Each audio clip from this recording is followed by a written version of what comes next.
President Marcos versus Manny Villar. So Dad, medyo naging interesting topic to kasi yung prime water, kung saan maraming mga nagrereklamo na mahal-mahal ang singil ng prime water, lalo na yung mga ibang artista tulad ni Carla Abellana, nireklamo ang prime water sa online na grabe kung makasingil pero wala namang tubig na pinoprovide. At hindi lang ito one-time occurrence, pati yung mga investigasyon ng Rappler, pinakita na ang daming mga residente kung saan nagkaroon ng partnership ang prime water sa water district. Walang tubig pero kung makasingil, grabe ang tuloy-tuloy ang singil nila pero wala naman daw pinoprovide na tubig. Ngayon naman, nangyari ang investigasyon ng current administration sa prime water after the 2025 elections. Kasi parang dito, binulatlat na lahat ng mga reklamo ng mga taong bayan tungkol sa prime water. At ang maganda dun, syempre, nagkaroon ng tunay na investigasyon kung totoo nga bang nagkakaroon ng mga bad services ang prime water at hindi niya natutupad ang kanyang mga obligasyon sa taong bayan bilang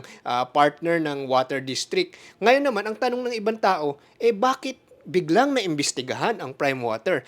Porket ba nung after ng 2025 elections, kumampi si Camille Villar kay Vice President Sara Duterte, ito ba daw isang pagganti kay Manny Villar at ang kanyang pamilya na iniimbestigahan ng kanilang kumpanya? Yun nga lang, this brings also another question na tinatanong ng ibang tao. Ibig sabihin from 2022 to 2025, nagbubulag-bulagan ba ang administrasyon? Yun ang tinatanong ng tao sa lahat ng mga reklamo laban kay Prime Water porket kakampi sila nung 2022 election. Ngayon, Dad, ano nakikita mo dito? Well, kahit naman sa Amerika may mga ganyang pangyayari, no? Nakita natin kay Joe Biden, no? Saka kay Donald Trump, no? Nung nanalo si Joe Biden, yung mga negosyo ni Donald Trump napaimbestigahan, no? Pati mga negosyo ng mga anak niya, no? So talagang hinahanapan nila ng mali o hinahanapan ng butas, no? Kasi lahat naman tayong tao lamang tayo, di ba? Siyempre kung meron tayong isang kaibigan, kahit na papaano mas kinikilingan natin, no? Ganun din kung may kaaway tayo, lahat ng mali nakikita natin, no? Yung kaibigan natin, kahit na papaano paminsan-minsan we just turn a blind eye, no? Kasi nga kaibigan natin, no? So nangyayari naman talaga sa lipunan yan. Hindi lang sa Pilipinas, all over the world ganyan talaga kasi we're all but humans, no? We have our own biases, we have our own inclinations, we have our own preference, no? So talagang nangyayari yan, talagang hindi mo maiwasan kahit na saan ka magpunta. Pero balikan natin yung prime water. Sa akin naman kasi, kung talagang maganda naman yung serbisyo ng prime water, kahit nasabihin mong kumampi si Camille Villar sa partido ni Duterte, ni Sara Duterte nung panahon ng kampanya, siguro kahit na mapapano hindi talaga mapupulaan yan. Hindi talaga papakialaman ng Pangulo yan, ano? Kasi nasa demokrasya naman tayo, di ba? Pero ang naging problema kasi, dahil sa sama ng serbisyo, dahil marami na nagrereklamo, naging mitsa tuloy ito na para pansinin na. At siyempre, dahil meron ng konting hidwaan at meron ng konting sama ng loob, parang meron ng apoy na palaki lang, no?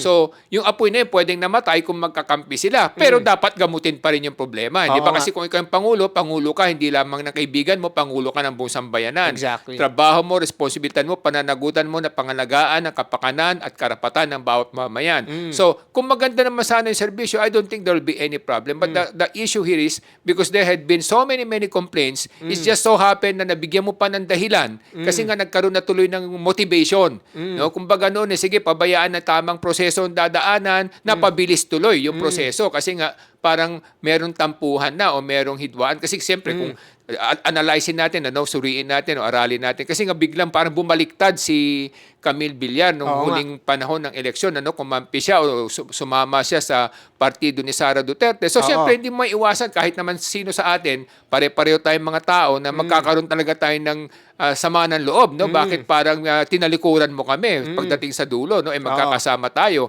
So this is but human nature. But the point is, kung maganda yung serbisyo talaga, I don't think this could have happened, no? So ngayon dahil sa nangyari to, kasi nga may mga pagkukulang napakarami na. Siguro konti lang baka napagbigyan pa, di ba? Yun ang naging problema. Ngayon naman, ayon sa balita, ibebenta na daw ni Manny Villar ang prime water kay Taipan Lucio-Co. Ngayon naman, marami speculate na itong pagbentang ito, ito ba daw ang solusyon na para hindi na daw magkaroon ng problema ang prime water? Anong tingin mo dito? Well, definitely, it could be a solution. No? Kasi siyempre, kung ikaw naman yung pamahalaan at alam mong merong ibang grupo na merong kapabilidad, merong kapasidad at merong puhunan na patakbuhin na maayos yan, siyempre, it will be given a chance. No? Kasi si Taipan Lucio-Co naman, siya may-ari ng Pure Gold, siya may-ari ng mga iba-ibang mga negosyo, napakarami niyang negosyo, no?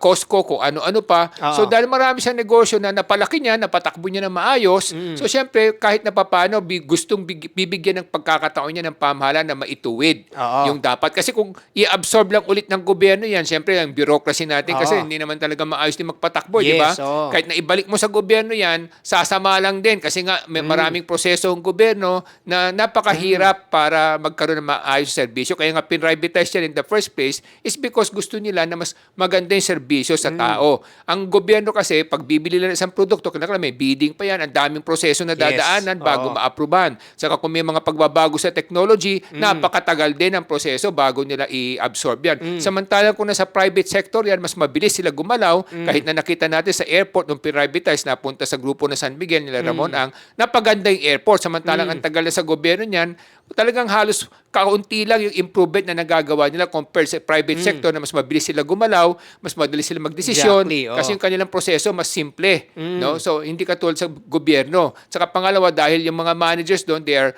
really kumbaga pushed or incentivized to deliver profit and results. Hindi Oo. katulad sa gobyerno, ay kahit na bukas na yan kasi may sweldo naman ako. Kahit na hindi kami gumalaw ngayon, so sweldo pa rin ako. Sa private sector kasi hindi pwede yan. Exactly. Pag hindi ka gumagalaw ng maayos, pwede ka matanggal, wala ka ng sweldo. Diba? Sa government kasi may protection ka, civil service ka rin ka, etc. So, kaya mga tao doon, iba yung mentality nila. Magpatakbo sila ng mga pamahalaan, ng mga organisasyon, pwede bukas na, bahala na. Ganun yung pag-iisip. Sa private sector kasi hindi, dapat efficiency, effectivity, tsaka performance driven, di ba? So, yun ang pagkakaiba. That's why it's always best to give it to the private sector. Exactly. Kunyari, kung halimbawa, si Lucio ko nga nag-take over, siguro, ang mga tao maasa ng mas maayos na pamamahala kasi nga nakita naman natin, ang dami niyang negosyo, no? Ang dami niyang tinayong mga outlets, retail outlets, etc. Very successful. May bangko rin siya, yung Philippine Bank of Communication.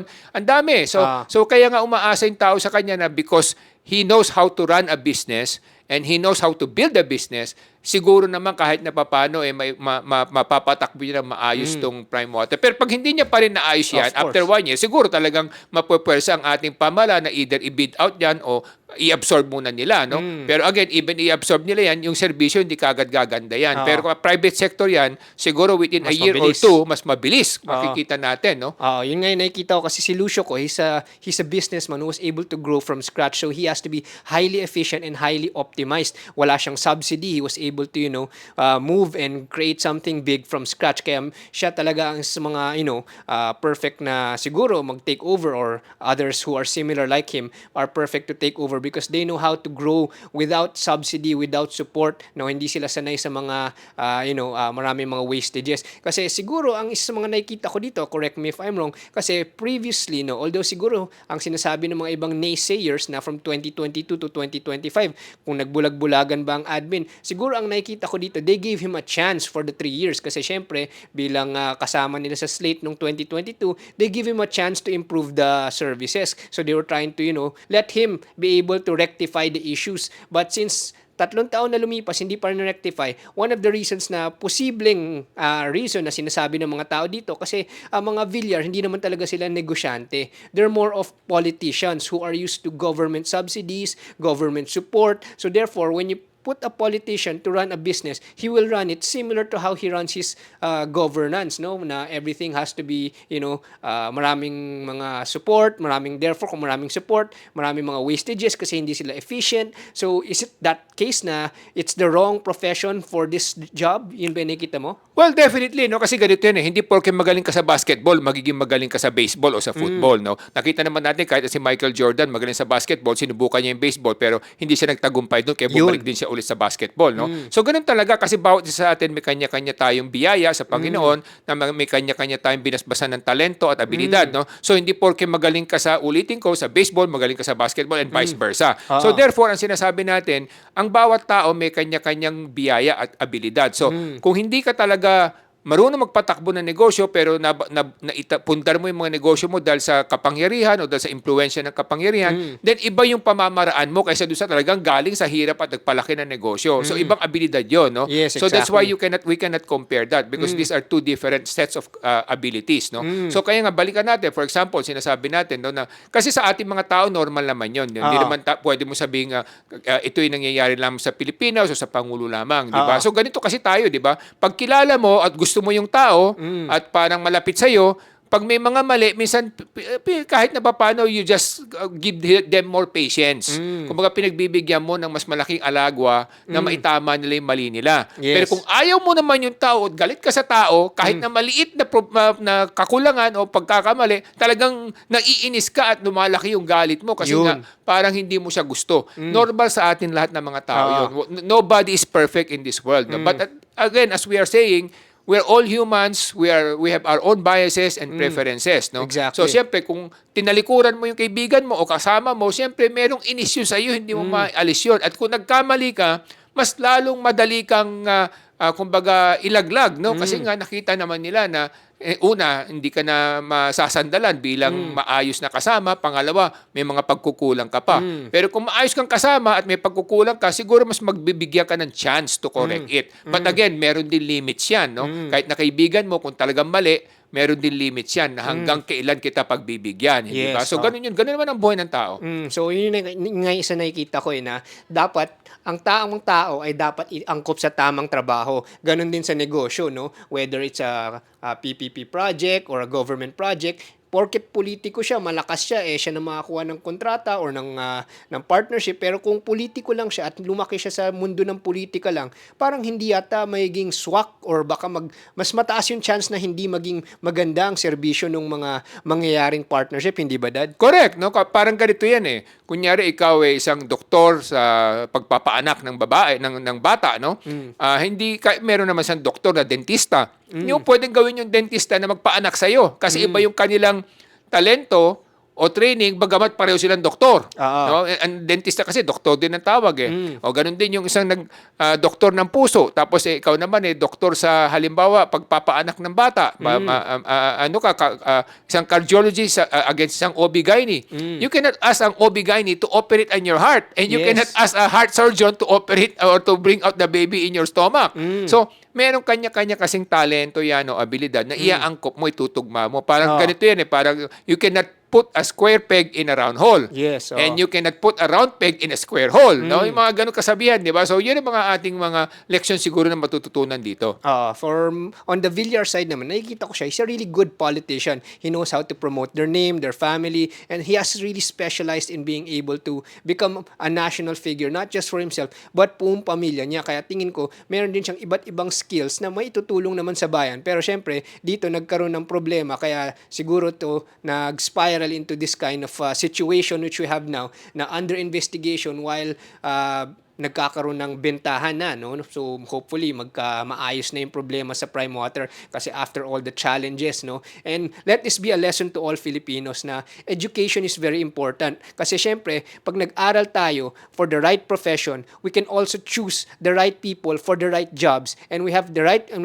if we have the right people for the right jobs, gaganda ang bayan, aasenso ang mga ekonomiya ninyo personally and ang buong nation. Kaya pag naayos ang edukasyon, aayos ang bayan. Para sa edukasyon, ako si Morgan Sayang, yung coach ng bayan. Well, again, in fairness to former Senator Manny Villar, kasi siya negosyante rin naman. No? Nagsimula siya sa tindero yata sa Divisoria, tapos umakyat din siya, hanggang sa nakagawa din siya ng kanyang negosyo. So, meron din naman siyang sapat na experience when it comes to operating and running and building a business. Kaya lang siguro, siyempre, iba tong field na to dahil water, ibang negosyo to. So medyo hindi niya siguro kabisado at ang mga naitalaga niyang tao medyo hindi rin siguro ganun ka passionate o wala rin masyadong puso kaya siguro hindi naibigay yung tamang serbisyo. No? Pero again, at the end of the day, katulad sinasabi natin, kung mas mataas ang antas ng kaalaman ng ating mga kababayan at mas maganda kanilang edukasyon, mas makakapili sila ng mga tamang ilalagay sa mga pwesto para sa ganun matulungan ng ating mga mamamayan. Ako po si Michael San, yung dad ng bayan.